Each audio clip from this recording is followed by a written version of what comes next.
Are asking you this morning, how well do you sleep? And the reason we're asking is because we have Dr Jonathan Tham with us, who is, I'm going to say, a sleep expert. Is that fair?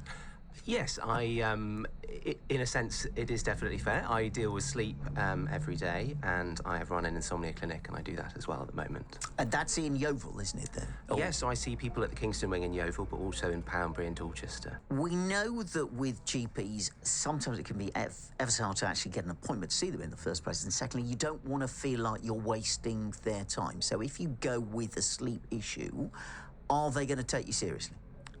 I'd like to think so, yes. And I think the reason for that is because I think all GPs do recognise the importance of sleep, not only in terms of the distress it can cause if we don't have it, but its impact on other conditions as well.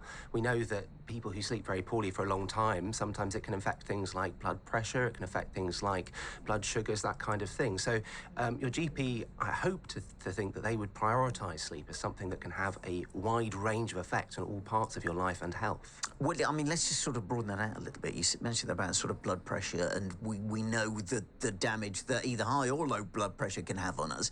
And what are the other things that can be affected by sleep? How does sleep affect things like, have they done research into dementia and stuff like that to see if there is an impact? So the dementia one, I think I should address that specifically because that's a really interesting point, Simon. So there have been associations between poor sleep, lack of sleep in later life and dementia, but association is the key point here.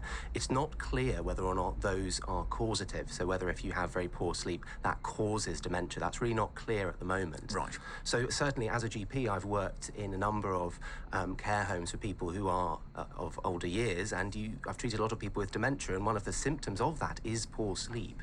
But yes, I think the jury is still very much out as to whether a condition like insomnia actually causes dementia. My own personal opinion, for the research that I've done into looking at papers on it, is that actually there isn't a clear causative link between insomnia and dementia. But, you know, as someone who's done science and is a scientist at base, I'm very happy to be proven wrong as more research comes out.